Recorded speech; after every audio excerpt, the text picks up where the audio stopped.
Beleza, gente. Chola aí pra todos aí, Cleite Arro. Olha, galera, hoje nós vamos falar aqui.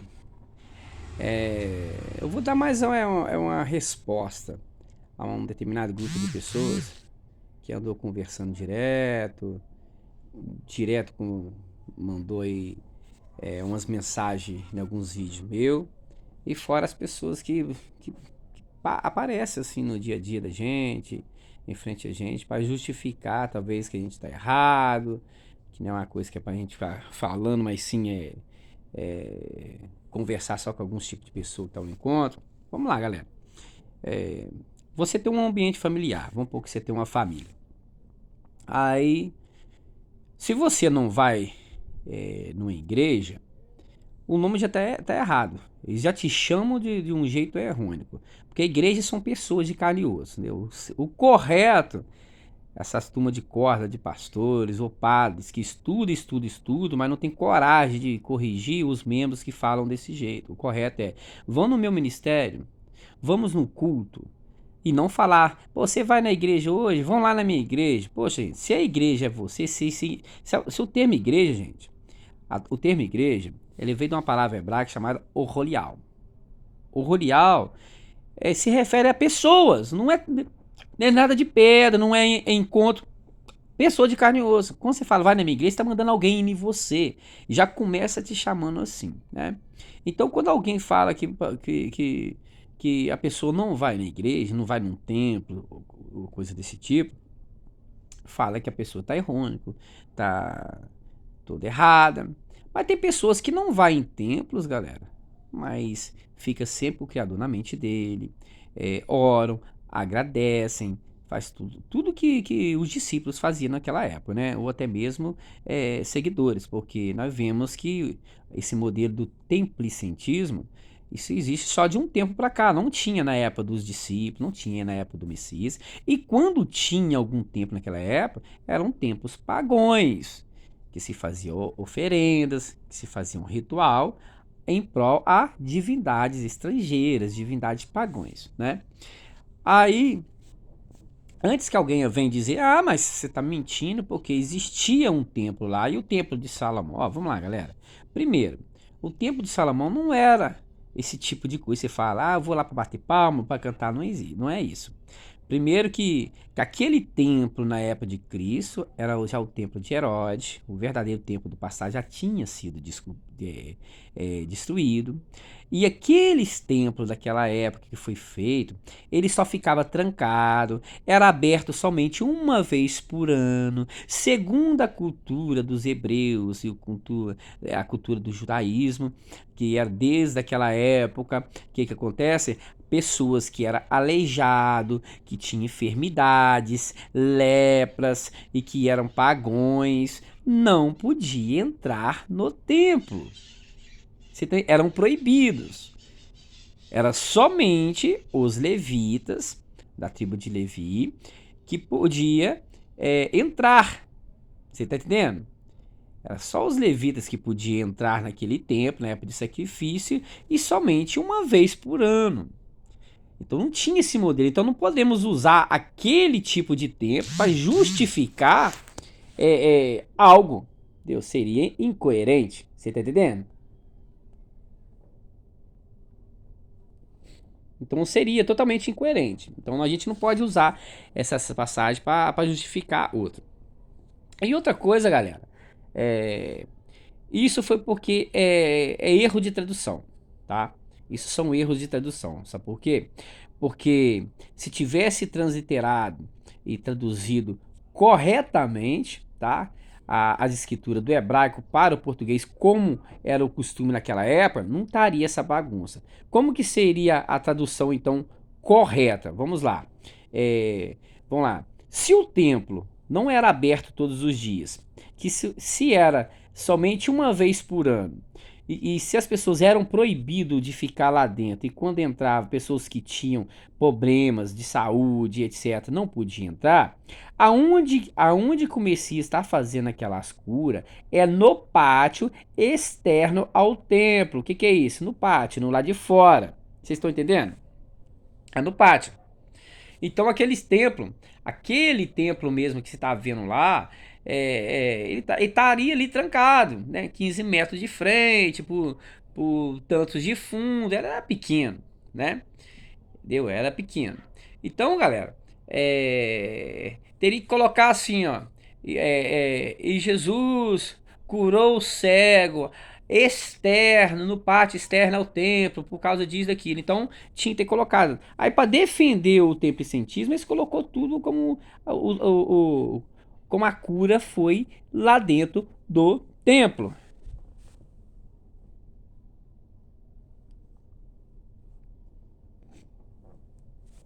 Vocês estão entendendo? Aí colocou tudo como tivesse lá dentro do templo. Isso aí, gente, são erros de tradução. Por isso, se a pessoa estudasse a língua, a cultura, entendeu? E a religião da época que fosse lá, pronto, não ia ser mais enganado. Aí as poucas pessoas que estudam ainda a cultura, a língua, o povo, os seus preceitos, é, tem dificuldade ainda de passar para as pessoas, porque alguns tipos de pessoas ficam bloqueando. Então vamos lá. Então quando alguém te chama para ir para uma igreja, etc., para um culto, já está errado. Mas e se você não vai? Entendeu? Por que não? Vamos lá. Isso aí, galera, isso aí é mais para o movimento que cresceu, que está escrito desengrejados. O que é desengrejado? As pessoas acham que um desengrejado é quem larga os templos, a igreja e parte para o mundo afora e esquece Deus. Não, isso aí é mito. Isso aí que estão querendo colocar na cabeça das pessoas para defender uma teoria de que o sistema religioso ainda está certinho e que as pessoas estão abandonando as igrejas. Não, é o contrário. A maioria do grupo de desengrejados que está crescendo no Brasil e no mundo é porque estão descobrindo muitas coisas errônicas no meio do sistema religioso e para ele se consertar, para aprender de novo a invocar coisas e fazer coisas não satânicas também, é só fora do templo. Eu vou dar um exemplo para você ver. Se você pegar no Google aí, tem um programa agora que eles fizeram que é tiro e queda. É o maior programa agora que dá 90 e pouco de precisão de acerto de coisas de fatos verídicos. Tá? É uma inteligência artificial. Tá? É Google Bard. B-A-R-D. Google Bard. Bard, alguma coisa assim. Você coloca lá e pesquise nele. Se você colocar assim, Zeus, Deus, você vai ver, tá? Passo a passo, o próprio Google, dicionários bíblicos de estudo, vai ver que a palavra Deus veio de Zeus, e Zeus não era a divindade cultuado pelos hebreus verdadeiros. Zeus era cultuado pelos gregos, era um nome satânico, tá? Era o nome daquela nação onde matava os hebreus, e hoje está aqui no Brasil. O mesmo som fonético está aqui. Quando você fala Zeus, Deus, Deus, é a mesma tradução, tá? O correto, se você não quer falar o nome do Criador, é chamar de Criador, Altíssimo, Soberano, qualquer título, mas que seja coerente e não de homenagem a deuses ou divindades pagãs, né? Outra palavra outro conceito que fez muita gente também sair do sistema religioso, porque não quer largar, não quer ficar com esses nomes, além de Zeus, é o termo Senhor. Se você pegar qualquer dicionário bíblico de estudo, aqueles grandes, abrir na letra B, assim que você abrir na letra B, vai estar falando sobre Baal. Tá lá.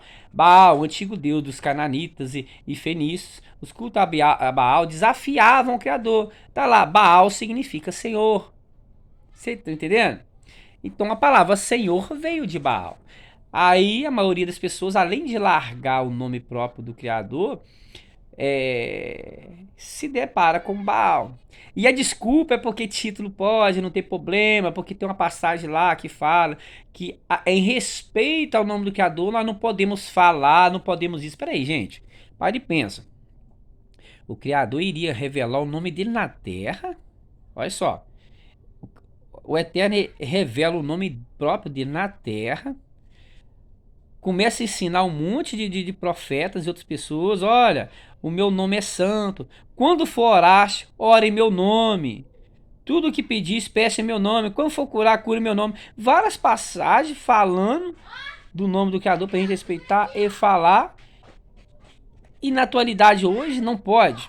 Não.